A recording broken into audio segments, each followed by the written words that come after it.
L'invité politique de 15 aujourd'hui, c'est Guilhem Carayon, président des Jeunes Républicains et 9e sur la liste LR pour les élections européennes. Bonsoir. Bonsoir. Notre émission et notre radio s'adressent aux jeunes. Pourtant, votre tête de liste, François-Xavier Bellamy, a préféré vous envoyer vous. Il ne sait pas parler à la jeunesse ou il avait peur de nous voir? Ni l'un ni l'autre. Moi, je crois qu'on a un projet politique aux Républicains à droite qui correspond à ce que demandent beaucoup de jeunes dans notre pays. Alors oui, c'est un projet qui est sérieux, c'est un projet qui est construit, mais je pense que quand on est jeune, on s'attend à ce que les responsables politiques soient sérieux, bossent efficacement pour défendre les intérêts de notre pays. C'est ça pour moi l'enjeu de la politique. Est-ce que nous, on est un média assez sérieux pour qu'ils viennent nous voir? Bah oui, bien sûr, vous êtes un média sérieux, mais je pense que ce que disent les politiques, la parole des politiques, elle compte. Et il ne faut pas dire n'importe quoi. On va peut-être en reparler tout à l'heure, mais la politique spectacle, la communication à outrance, le fait d'oublier parler du fond, je pense que c'est ça aussi qui nuit à la crédibilité des politiques. Et les jeunes, comme les moins jeunes, ont envie que les politiques répondent concrètement à leurs problèmes, parce qu'il y a beaucoup de problèmes aujourd'hui pour les jeunes Français. Bon, on ne saura pas pourquoi il n'est pas venu. On a demandé à des jeunes ce qu'ils pensent de votre tête de liste, donc François-Xavier Bellamy, et ce qu'ils pensent aussi de votre parti. On va les écouter. En voie de disparition. Travailleur aussi, mais je suis pas objectif puisque je vais voter pour lui. Ancien temps. Ça c'est vieille France, c'est démodé. Conservateur. Passéiste. Transparent, invisible. Il se cache un peu derrière le RN, un peu derrière Macron, à jouer sur deux tableaux. Philosophie intéressante. Tout n'est pas acheté aussi dans les Républicains, je trouve. Ils ont certaines bonnes idées. Démagogie, je pense. Très intelligent, mais manque de courage pour prendre des décisions. Terrifiant. Inutile, conservatisme. Ils sont républicains, mais en vrai, ils sont plus que de droite. Conservatisme. En fait, ils veulent se démarquer à tout prix du macronisme en poussant petit à petit vers l'extrême droite. Ils n'ont pas le bon sens des priorités. Pour moi, il n'y a aucune valeur sociale, il n'y a aucune appréciation des relations humaines. Un peu trop libéraliste. Je parle du libéralisme économique. Qu'est-ce que vous voulez leur répondre? J'ai entendu quelqu'un qui disait qu'on était trop à gauche et un autre qui disait qu'on était trop à droite. Donc peut-être qu'au fond, on est dans l'équilibre qu'il faut. Moi, je pense qu'il ne faut pas être excessif. Comme on vient de le dire, la parole des politiques, elle doit être équilibrée, elle doit avoir de la valeur, et pour avoir de la valeur, elle doit être parfois nuancée. Donc moi, je ne crois pas aux attaques qui disent qu'on est parfois trop nuancé, qu'on est pas assez, qu'on est trop mou. Non, moi je pense qu'on a un programme politique qui est suffisamment radical sur certaines questions quand il y a besoin de radicalité, mais il y a d'autres sujets sur lesquels il faut aussi faire preuve de nuance, parce que tout n'est pas blanc, tout n'est pas tout noir. Il faut aussi savoir être équilibré. Donc je pense que oui, on a un projet qui correspond à ce que demandent beaucoup de jeunes. 76% des 18-34 ans n'ont pas l'intention d'aller voter. Comment les convaincre de se déplacer? Parce que s'ils ne vont pas voter, c'est les autres qui vont décider à leur place. Moi, je vois beaucoup de jeunes qui me disent « j'ai pas envie d'aller voter parce que les politiques sont tous nuls, parce que ils ont échoué depuis des décennies, depuis 40 ans à répondre à nos problèmes ». Mais la réalité, c'est que si vous n'allez pas voter, les critiques, les défauts, ce qu'on reproche aux politiques, ce ne sera pas mis en avant. L'abstention aujourd'hui, le vote blanc, ne compte pas dans notre pays. Donc en fait, votre voix, elle est réduite au silence si vous ne participez pas à ces élections.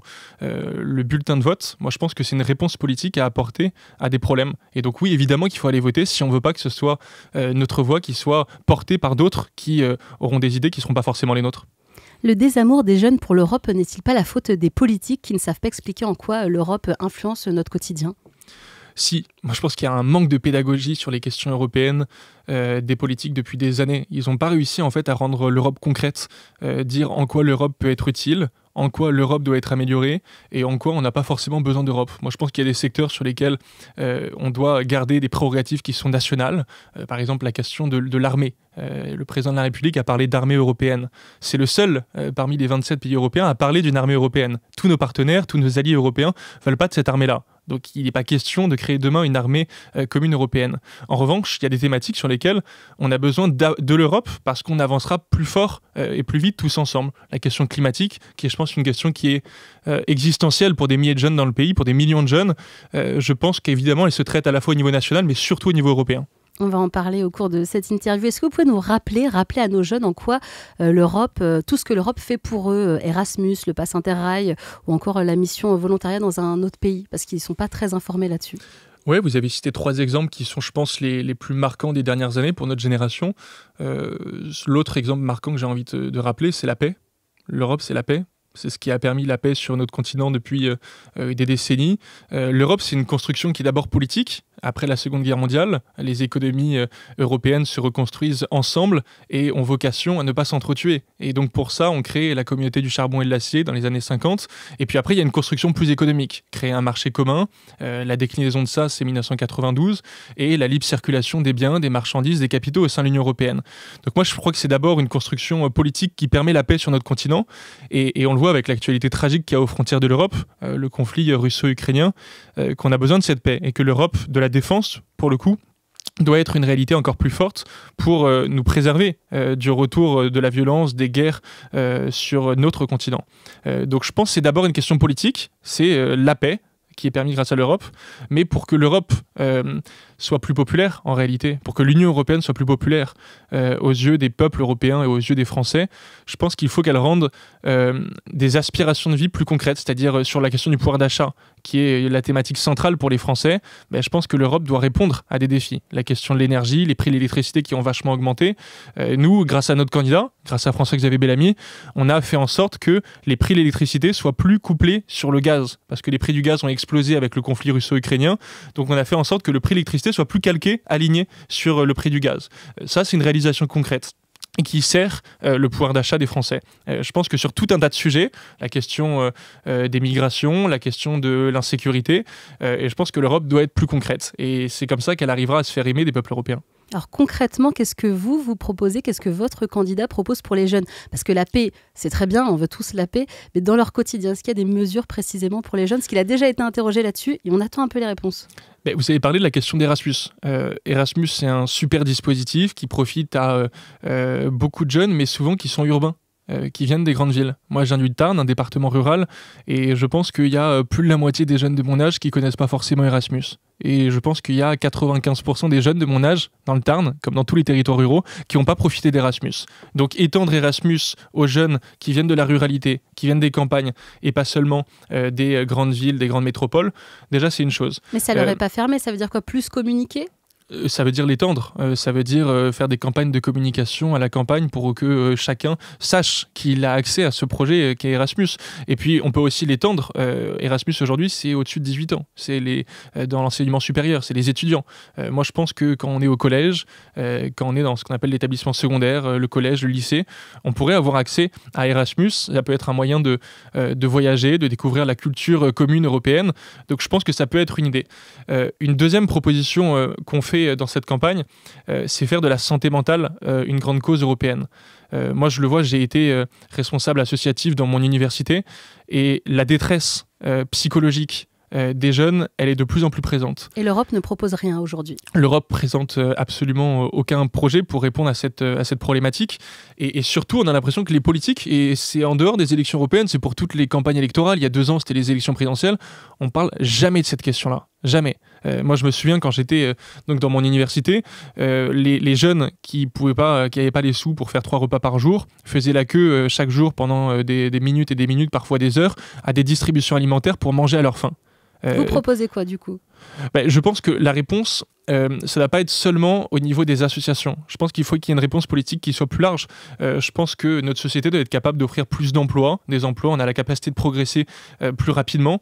L'ubérisation de la société, c'est le projet politique d'Emmanuel Macron, c'est-à-dire plus d'emplois, mais des emplois où en fait assez peu qualifiés, où on progresse moins vite, en fait où on reste. L'ubérisation, ça vient de chauffeur Uber. En fait, on reste chauffeur Uber toute sa vie. Moi, je crois pas du tout en ça. Moi, je crois à l'industrie.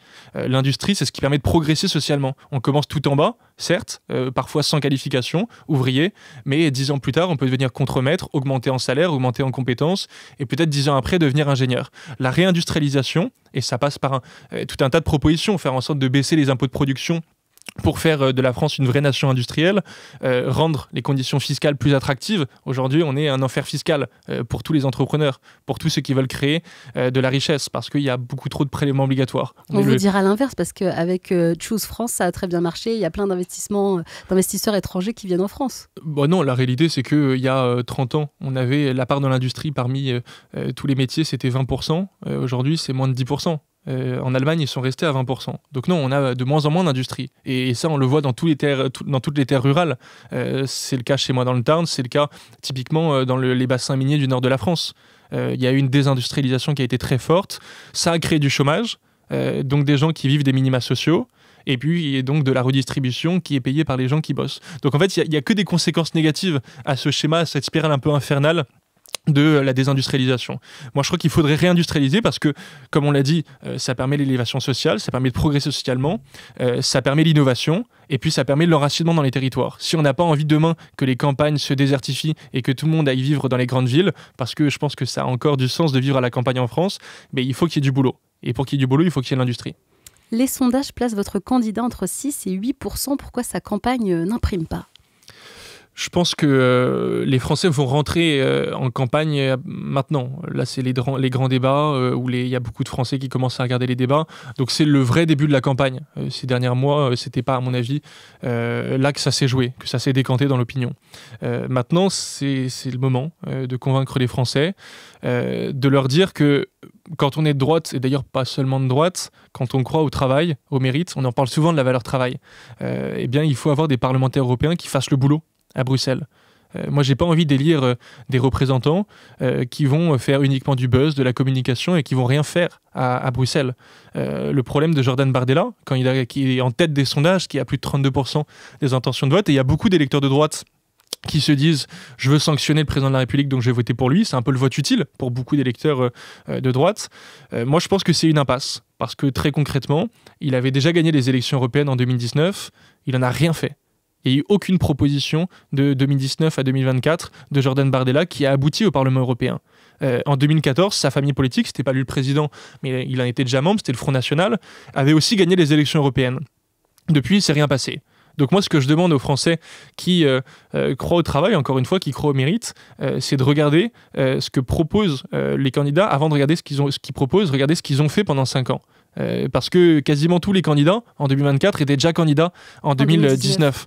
La réalité, c'est qu'il y en a qui ont bossé, il y en a qui ont défendu réellement, efficacement les intérêts de la France, et il y a ceux qui ont simplement fait du buzz et de la communication. Moi, j'ai choisi mon camp.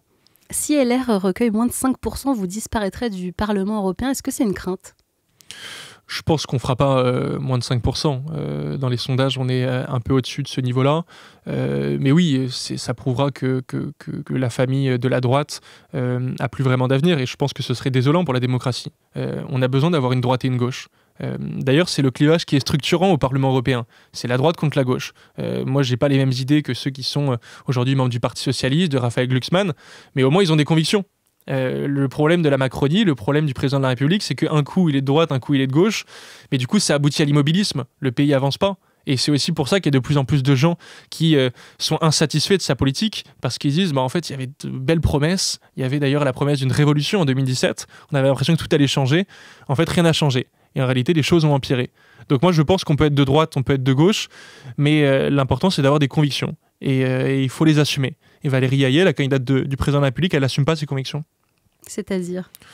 Elle dit qu'elle est de droite et de gauche. Ça veut dire quoi ? Quel est son projet ? Qu'est-ce qu'elle défend ? Quelles sont ses propositions ? Moi, j'entends rien de ce que propose le président de la République et sa candidate dans cette élection. Elle a juste dit quelque chose qui, pour moi, était assez révélateur en début de campagne. Elle a dit « j'ai 90% de votes communs avec Raphaël Glucksmann ». Donc en fait, au Parlement européen à Bruxelles, ils sont très proches de la gauche, des écologistes, et ici à Paris, on a plutôt l'impression que c'est le centre-droit. La réalité, c'est que tout ça, c'est une forme de confusion totale, on ne sait pas ce qu'ils pensent, et c'est encore une fois aussi pour ça que les Français se disent « en fait, c'était peut-être une arnaque ». En 2019, 23% des 18-24 ans ont voté majoritairement Europe Écologie Les Verts. C'était 8,5% pour vous, les Républicains. L'écologie compte pour les jeunes. Pourtant, le glyphosate a été autorisé pour 10 ans de plus dans l'UE. Est-ce que ce n'est pas le genre d'action qui peut dégoûter les jeunes de la politique, et notamment la politique européenne ? Je crois pas. Je pense que sur la question climatique, il faut être pragmatique. Déjà, je pense que c'est une bonne chose. Tous les partis politiques s'accordent sur le fait qu'il y a une urgence climatique. Le fait qu'on n'a plus le temps, le fait qu'il faut agir, parce que les conséquences du dérèglement, les conséquences du réchauffement climatique, elles sont déjà là. On les voit sur la santé humaine, sur la santé animale et sur la préservation, le maintien de la biodiversité. Mais là, vous ne parlez pas des pesticides, là. Moi, je pense qu'il y a 2 priorités. La première priorité, c'est la question des importations. Aujourd'hui, la première cause d'émissions de CO2 en France et en fait dans tout le continent européen, c'est la question des émissions de CO2. Et c'est la question des importations.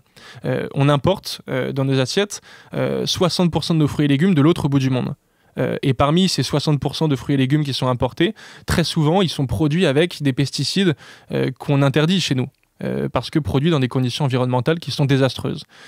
En fait, on se refuse de produire chez nous ce qu'on va importer à l'autre bout du monde. C'est une logique qui est complètement folle et qui fait que ces émissions de CO2 explosent. Et c'est d'ailleurs, je pense, une des revendications des agriculteurs. On sort d'une crise paysanne qui était très forte parce que les agriculteurs, ils n'en peuvent plus des normes environnementalistes qui ne vont pas dans le bon sens. Moi, je pense qu'on on fait déjà beaucoup d'efforts dans la transition climatique. Il faut aller encore plus loin, mais il faut surtout se poser les bonnes questions, savoir comment on peut réduire nos émissions de CO2 et pas faire peser la charge sur toujours les plus précaires, les classes moyennes et typiquement les agriculteurs qui roulent pas sur l'or. Mais justement, l'UE consacre seulement 30% de son budget total à la défense de l'environnement et à la lutte contre le changement climatique. C'est pas assez quand on voit les étés qu'on vit, les canicules. Il faut se bouger plus que ça. Vous avez l'air de dire que ça suffit. Non, je dis pas que ça suffit. Je dis qu'il faut aller plus loin, mais je dis qu'il faut se poser les bonnes questions. Mais plus loin, comment si on protège tout ce que les agriculteurs veulent garder? Je vais vous prendre un exemple. Déjà, on a l'agriculture qui est la plus respectueuse au monde de l'environnement. Donc s'il y a des efforts à faire, ça ne doit pas peser sur les agriculteurs, ça va peser sur les autres, ça va peser à la fois sur les consommateurs. Nous, on a tendance à acheter des fruits, des légumes pas de saison, typiquement. Un changement des mentalités, peut-être que ça pourrait aussi faire du bien. Mais deuxième sujet qui, pour moi, est central dans la question climatique, c'est la question de l'indépendance énergétique. On a aujourd'hui un mix énergétique avec une grande part de nucléaire, une part de renouvelable, et la tendance des politiques depuis des années, ça a commencé avec Hollande et les écolos, et Macron est un peu resté dans cette même spirale, avant de changer un peu de point de vue, c'est faire baisser la part du nucléaire et faire monter la part des renouvelables. Moi, je pense exactement l'inverse. Je pense qu'il faut faire le boulot sur les renouvelables, mais je pense qu'il faut encore augmenter la part du nucléaire dans notre mix énergétique. Parce que le nucléaire, c'est la seule énergie qui nous permet d'avoir une électricité qui est bon marché. Et avec les factures d'électricité ont tellement augmenté ces derniers mois, ces dernières années, qu'on a besoin à tout prix d'avoir une électricité qui soit peu coûteuse. Et puis, le nucléaire, c'est ce qui nous permet d'avoir une énergie qui est décarbonée.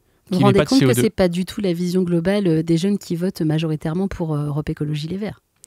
Vous perdez complètement les jeunes avec un tel discours. Non, je pense pas. Je pense que l'indépendance énergétique, je pense que mettre le paquet sur le nucléaire qui nous permet d'avoir une énergie décarbonée, c'est plutôt du bon sens. C'est du pragmatisme. L'écologie, elle doit pas être dogmatique.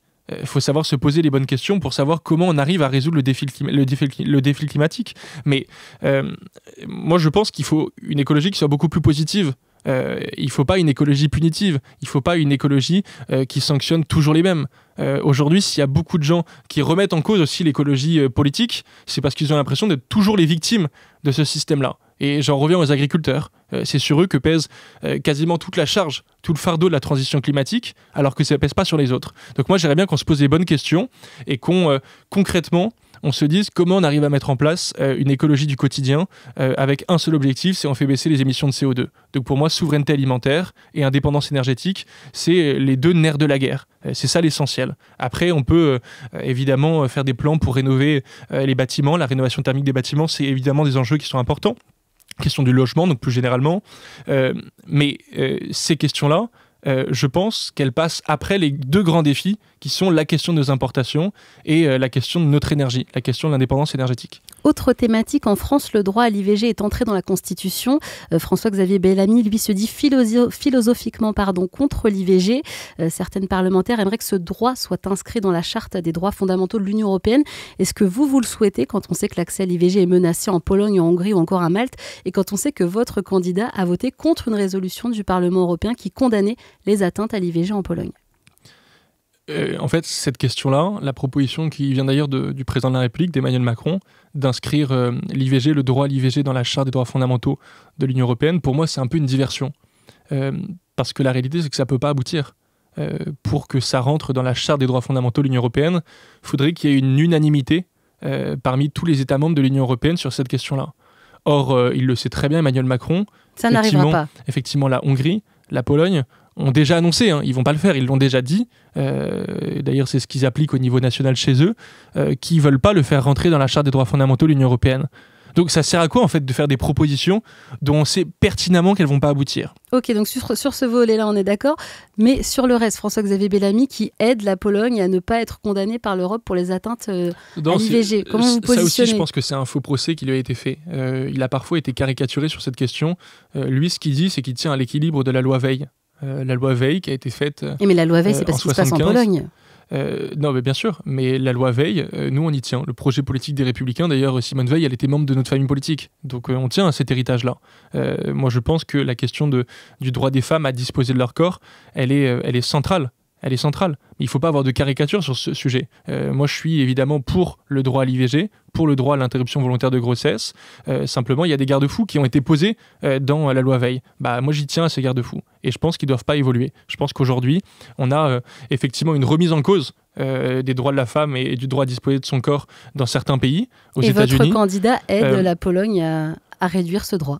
Non, je crois pas. C'est un faux procès. La loi Veil, typiquement, c'est pas ce qui s'applique en Pologne. Donc nous, on dit qu'on tient à la loi Veil. Donc c'est très radicalement différent de ce qui se fait en Pologne. On remettra pas en cause du tout ce droit-là si demain on arrive au pouvoir. Ce serait une folie que de le penser. La directive européenne sur les violences faites aux femmes ne propose finalement pas de définition commune de la notion de viol, notamment à cause de la France qui n'a pas validé le texte qui faisait de l'absence de consentement un élément central.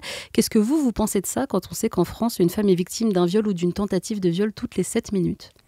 C'est dommage que ça ne soit pas passé, parce que pour le coup, il y avait un consensus au niveau des parlementaires européens français. Un quasi-consensus, parce qu'il y a seulement les députés du Rassemblement national qui s'y sont opposés. Mais ceux de la droite, ceux de la gauche, ceux des écolos, ceux du camp macroniste étaient favorables à ce qu'il y ait une définition uniforme de la notion de viol. Moi, je pense qu'elle est bien protégée dans le droit français. Je suis juriste et donc dans le code pénal, je m'étais intéressé à cette question et je pense qu'on est un des pays qui traite le mieux cette question de viol avec le plus de précision et de clarté. Quand on sait qu'1% des plaintes pour viol aboutissent, ça fait pas beaucoup. Hein. Oui, mais ça c'est autre chose. C'est pas la notion de viol telle qu'elle est définie dans le code pénal. Moi, mais il y a quand même un problème juridique au bout de la chaîne.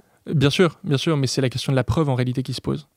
Et on est un système, le système français, le système juridique français, où on tient beaucoup à cette question de la preuve et à ce que la preuve ne soit pas obtenue par exemple de façon déloyale. Et parfois, il y a des situations dramatiques qui font que sur la question du viol, on se dit pourquoi on a ce système-là, où en fait ça favorise pas du tout les victimes de viol.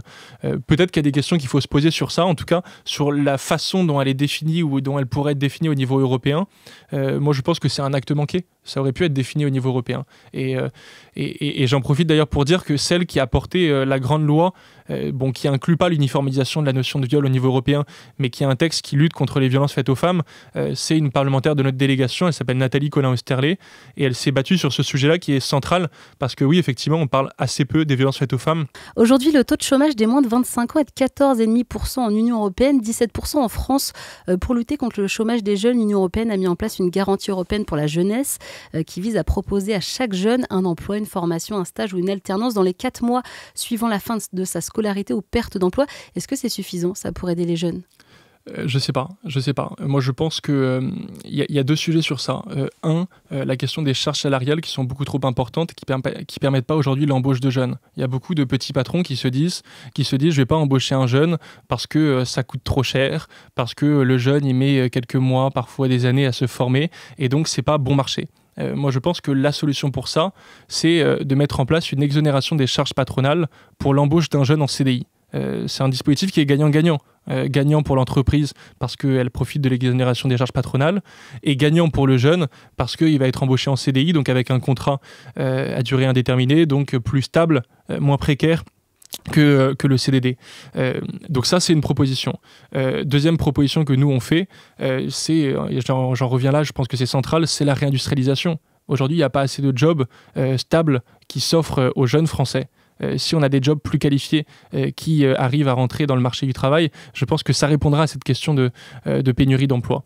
Mais oui, et puis il y a la question de la formation. Moi, une question que je me pose depuis longtemps, c'est pourquoi on envoie autant de jeunes dans des formations qui sont non qualifiantes. Il y a de plus en plus d'étudiants en sociologie, en histoire de l'art, dans des matières qui sont des humanités.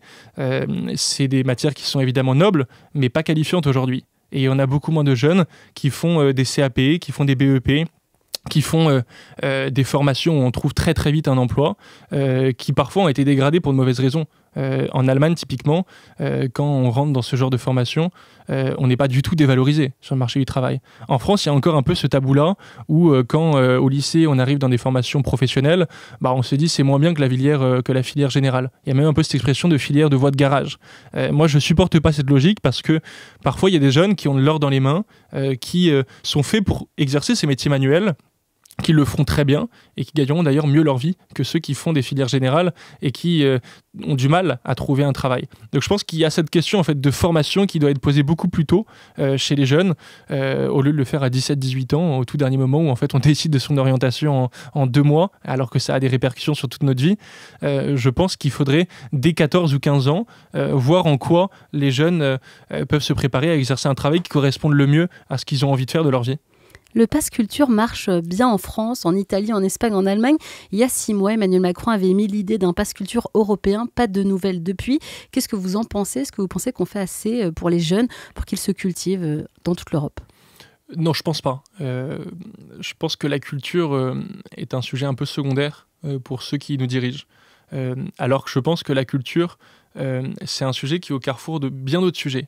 Quand on parle de la question de l'insécurité, parfois, on la lie à la question de l'immigration massive, parfois on la lie à la question du laxisme pénal, mais on la lie jamais à quelque chose qui est fondamental, c'est le fait que dans nos sociétés, on ne transmet plus aucune culture.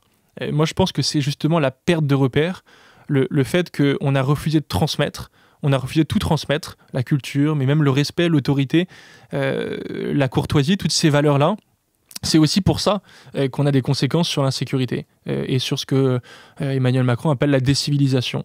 Moi, je pense qu'il faut qu'on ait une nation qui soit plus industrielle, mais surtout qui soit plus culturelle, où on met le paquet sur ça, où on fait en sorte que les jeunes aient accès à tout un tas d'œuvres littéraires le plus tôt possible, parce que c'est ça qui permet en fait de se sentir bien dans sa peau. Si on a autant de détresse psychologique, c'est aussi lié à la question des addictions. Nous, on a beaucoup travaillé sur cette question avec les jeunes républicains. Les jeunes sont de plus en plus addicts à l'alcool, addicts à la drogue, addicts aux écrans, addicts à la pornographie. Et toutes ces addictions, moi je pense que la meilleure façon de lutter contre, c'est la culture. Et c'est la culture, et une deuxième chose, c'est le sport. Nous, on a plaidé pour qu'il y ait plus d'1 heure de sport par jour qui soit mis en place à l'école en France. Je pense que ça aurait du sens. C'est ce que font beaucoup de pays anglo-saxons. Et ça permet, contrairement à ce qu'on pourrait penser, de développer la concentration des jeunes. C'est-à-dire qu'au lieu d'avoir peut-être 8 heures de cours par jour, on en aura 6 ou 7. Mais sur les 6 ou 7, on sera concentré peut-être 80% du temps, au lieu d'être concentré 20% du temps. Et ça, je pense que cette question-là, dans le débat public, elle aurait sa place. On en parle très peu. On ne parle jamais de la question du sport à l'école. La dernière fois qu'on avait parlé, c'était Pape Ndiaye qui avait dit on va mettre en place 15 minutes de sport par jour à l'école. Bon, 15 minutes, concrètement, ça ne sert à rien parce qu'en fait, le temps... Blanquer avait mis deux temps de sport à l'école, je crois que c'est une demi-heure. Oui, ils avaient parlé de 15 minutes, mais 15 minutes, le temps de se changer, le temps de se rhabiller, en fait, les 15 minutes sont passées, donc ça n'avait pas vraiment de sens. C'est pas du tout ce que font les autres pays. Soit on met le paquet sur cette question-là et on fait en sorte de devenir vraiment une nation qui est sportive, soit on le fait pas du tout. Mais l'entre-deux ne sert pas vraiment. Moi, je pense que la question du sport et la question de la culture, qui d'ailleurs sont liées, permettraient de gagner en épanouissement chez beaucoup de jeunes. Concernant le numérique, le Digital Service Act est entré en vigueur au niveau européen. Amazon, Facebook, Google, Instagram, Snapchat, TikTok et X doivent se conformer à cette législation et mieux réguler leur contenu. Mais quand on voit les problèmes de cyberharcèlement qui continuent, la difficulté, vous le disiez, à réguler les contenus porno pour les jeunes, l'augmentation aussi de la pédocriminalité, est-ce que l'Europe se bouge assez pour qu'Internet soit sûr pour les jeunes ? Non, là aussi je pense que l'Europe n'est pas forcément au rendez-vous. Moi, il y a une proposition pour laquelle je plaide dans ma famille politique. C'est pas forcément la position du parti. Je crois d'ailleurs que c'est la position d'aucun parti aujourd'hui. C'est la fin de l'anonymat total sur les réseaux sociaux. Ce qu'on a vu avec Samara il y a quelques semaines, qui a vécu une vague de cyberharcèlement. Je dis cyberharcèlement, mais c'était aussi parfois du harcèlement physique, moral et psychologique au sein même de l'école. Cette vague-là de harcèlement, elle a été développée aussi par l'anonymat sur les réseaux sociaux. Les gens se déchaînent quand on ne voit pas leur visage. C'est aussi pour ça souvent qu'on dit que ceux qui sont les plus violents sur la vie numérique, sur les réseaux sociaux, en réalité, ce n'est pas forcément des gens qui sont méchants, agressifs dans la vie réelle. Moi, j'aimerais bien qu'on mette fin à cet anonymat total sur les réseaux sociaux parce que je pense que ça permettrait de soutenir beaucoup de jeunes qui souffrent du cyberharcèlement et qui souffrent du fait qu'on peut insulter, on peut mettre des jeunes dans une détresse profonde quand on ne voit pas son vrai visage. Donc ça, je pense que cette proposition, elle aurait du sens. Alors ça nécessite de faire un travail énorme auprès des plateformes, parce que les plateformes, elles ne sont pas du tout prêtes à ça. D'ailleurs, elles prospèrent aussi souvent de l'anonymat. Des gens qui sont très contents d'avoir un compte sur un réseau social parce qu'on ne les voit pas sous leur vrai visage. Mais je pense que si on veut vraiment lutter contre cette question du cyberharcèlement qui pourrit la vie de tellement de jeunes, qui parfois poussent au suicide. Ça a été le cas pour beaucoup de cas tragiques récemment. Je crois que c'était Lindsay, cette jeune fille qui avait été cyberharcelée et qui s'était suicidée. Si on a envie de lutter contre ça, je pense qu'il faut mettre fin à l'anonymat sur les réseaux sociaux. Autre sujet, on en parlait en début d'entretien avec ce qu'il se passe en Ukraine, le retour du conflit israélo-palestinien. Est-ce qu'il faut mettre un service militaire obligatoire européen ? Vous dites non donc ? Non, je pense que l'armée, c'est une prérogative nationale. Moi, je ne crois pas au service militaire européen comme je ne crois pas à l'armée européenne. En revanche, peut-être qu'un service militaire sous une forme qui n'est pas forcément celle qui existait il y a 40 ans en France, mais cette idée-là, peut-être qu'elle pourrait aboutir. En tout cas, je pense que si les jeunes redécouvraient les vertus du compagnonnage, du fait de se sentir tous égaux en fait au service militaire, je pense, en tout cas c'est le cas dans d'autres pays, tout le monde a la même tenue, il n'y a pas de différence en fonction de sa condition sociale, il n'y a pas de différence en fonction de là où on habite, il n'y a plus de différence, en fait on gomme toutes les différences. Et c'est d'ailleurs, je pense, aussi une des vertus de l'uniforme à l'école. Vous êtes pour l'uniforme ? Je pense que c'est une des vertus de l'uniforme, oui. Je serais plutôt pour laisser la liberté aux établissements de choisir si on met en place l'uniforme ou pas. Chaque directeur d'établissement, chaque communauté pédagogique choisit, selon l'établissement, de le mettre en place ou pas, selon ça correspond un peu à l'ADN de l'établissement.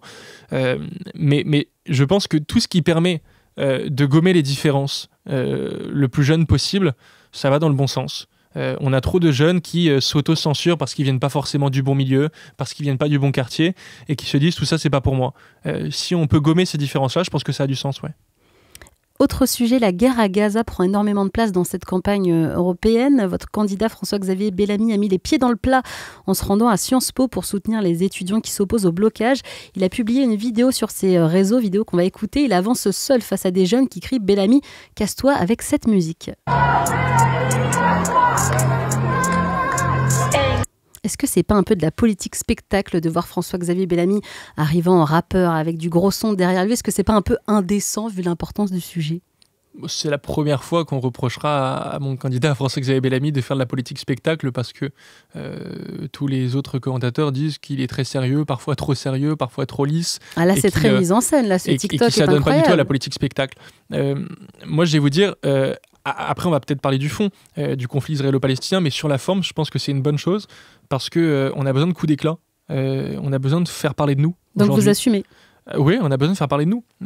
En fait, on a tellement été mauvais, je vais le dire très concrètement, on a tellement été mauvais sur la communication pour faire du buzz autour de notre projet, autour de nos propositions pendant des années, que la lumière s'est déplacée sur d'autres familles politiques. Et aujourd'hui, le débat est cristallisé entre Emmanuel Macron et Jordan Bardella.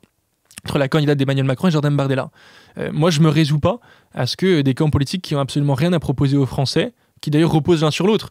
Emmanuel Macron, il est très content d'avoir le RN contre lui, parce que c'est ce qui lui a permis de rester au pouvoir, et le RN est très content d'avoir Emmanuel Macron contre eux, parce que c'est ce qui leur permet de prospérer. Et Emmanuel Macron est tellement mauvais, ses résultats sont tellement calamiteux, que c'est ce qui leur permet d'engranger des parts de marché électorales.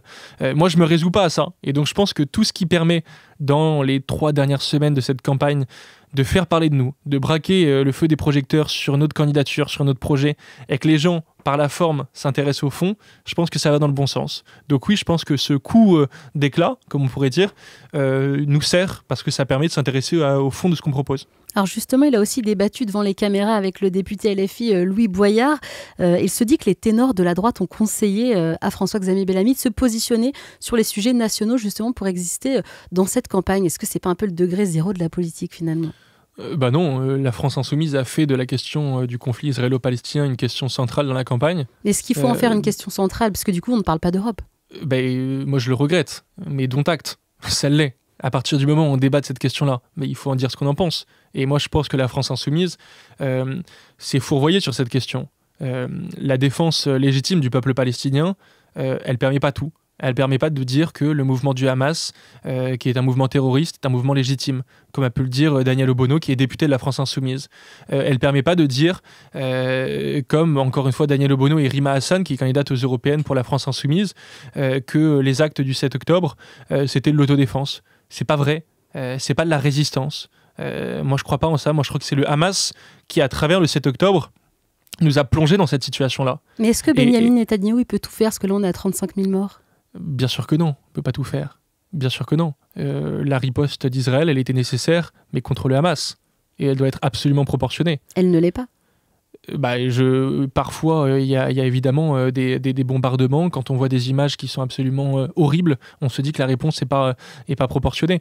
Mais moi, je crois qu'il faut quand même être conscient qu'on a un gouvernement qui est Israël, qui fait face au Hamas, qui est une organisation terroriste, et qui n'hésite pas à mettre les femmes et des petits-enfants en avant.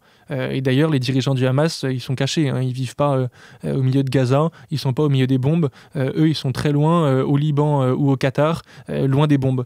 Donc il faut mettre tout le monde face à ses responsabilités. Évidemment, exiger que la réponse d'Israël soit la plus proportionnée possible et qu'elle vise une seule chose, c'est 1, la libération des otages, on n'en parle plus alors que c'est quand même le sujet central, et 2, l'éradication du Hamas. Mais ça doit être les 2 seuls objectifs qu'on doit avoir. Et c'est ça la parole pour moi que doit porter la droite, sans excès, sans fermer les yeux sur ce qui se passe d'horrible d'un côté, comme parfois ce qui a lieu aussi et qui est horrible de l'autre. Il faut être extrêmement lucide et pas être dogmatique sur cette question-là. Concernant l'immigration, François-Xavier Bellamy est favorable à l'idée d'aider les pays européens qui veulent construire des murs pour se protéger face à l'arrivée de migrants. Est-ce que ce n'est pas un peu notre Trump français ? Non, moi je crois qu'on a besoin de 2 frontières. Une frontière nationale pour nous protéger d'une immigration incontrôlée qui a des conséquences parfois sur la montée de la délinquance, parfois sur la montée du communautarisme. Donc vous faites un lien entre immigration et délinquance ? Entre immigration massive et incontrôlée et délinquance, bien sûr. Ça, les faits sont très clairs. Quand on a 50% des personnes interpellées à Paris par les forces de l'ordre qui sont des étrangers, ça veut dire qu'il y a un lien. Je suis pas débile, je sais bien qu'un étranger n'est pas forcément un délinquant. Il faudrait être abruti pour penser les choses de cette façon-là. En revanche, je pense que quand on accueille beaucoup trop par rapport à nos capacités d'intégration, eh bien ça implique une montée de la délinquance. L'humanisme, le faux humanisme de la gauche qui nous dit on va accueillir toujours plus dans des conditions qui sont indignes, inhumaines, pour aller faire dormir des gens porte de la Chapelle sous les ponts. Ça, je pense qu'en réalité, c'est immonde. Et c'est ça qui est dégueulasse. Et c'est ça la vraie folie de cette politique migratoire. Il faut accueillir selon nos besoins et selon nos capacités. Et c'est vrai qu'aujourd'hui, avec la précarisation de la société, avec le pouvoir d'achat qui est en berne pour beaucoup de Français, on n'a plus les moyens d'accueillir 500 000 personnes comme on le fait chaque année. Mais donc votre candidat est favorable au mur ? Nous, on croit donc à 2 frontières, donc une frontière nationale et une frontière européenne. Typiquement, la problématique centrale de la politique migratoire aujourd'hui, c'est les demandes d'asile. C'est-à-dire qu'on va accorder 50% en gros de demandes d'asile par rapport à ce qui nous est demandé. En gros, il y a 150 000 demandes d'asile chaque année et on va en accorder 70 à 80 000. Ok, à peu près 50%. Sauf que pour toutes les personnes on appelle ça qu'on déboute du droit d'asile, on leur refuse le droit d'asile, on estime qu'ils ne sont pas éligibles aux critères du droit d'asile, c'est-à-dire en gros pays en guerre, réfugiés politiques, eh bien, on va prononcer ce qu'on appelle des OQTF, des obligations de quitter le territoire français. Et pour les faire exécuter, les OQTF, il faut obtenir de la part de leur pays d'origine un laissez-passer consulaire. Ces pays d'origine délivrent jamais ces laissez-passer consulaires, ce qui fait qu'on n'arrive pas à faire exécuter les OQTF, en gros entre 5 et 10% selon les années. C'est ça les résultats de notre politique aujourd'hui de reconduction à la frontière. Et donc, on a des gens qui vivent dans la clandestinité en France et qui souvent sont la cause de la montée de la délinquance parce qu'ils ne sont pas intégrés et ils n'ont pas de papier. On ne sait même pas qu'ils sont là en fait sur le territoire français. Donc pour traiter ce problème-là, nous ce qu'on dit aux Républicains, c'est qu'il faut traiter les demandes d'asile depuis l'extérieur des frontières européennes. Pour ceux qu'on accepte, ils viennent sur le territoire européen. Ils peuvent venir sur le continent européen, que ce soit en France, en Italie, en Allemagne. Pour ceux qu'on refuse, ceux qu'on déboute du droit d'asile, ils sont directement dans leur pays d'origine et il n'y a pas la problématique des OQTF à exécuter.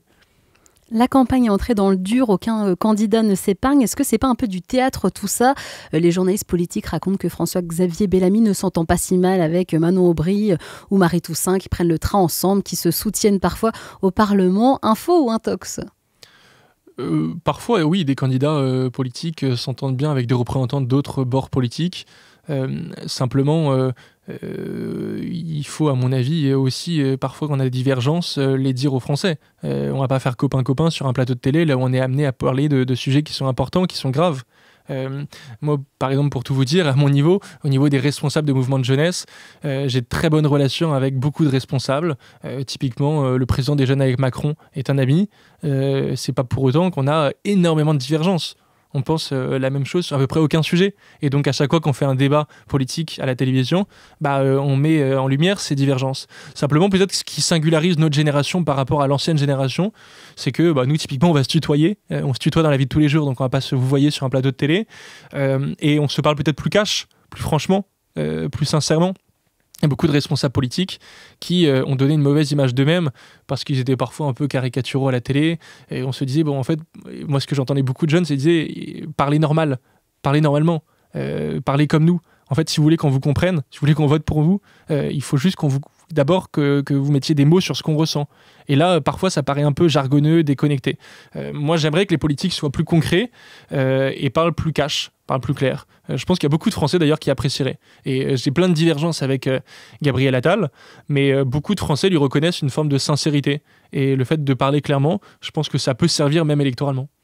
Merci beaucoup, Guilhem Carayon. Merci à vous. D'être passé dans 15. Je rappelle que vous êtes 9e sur la liste Les Républicains pour les élections européennes. À bientôt. À bientôt.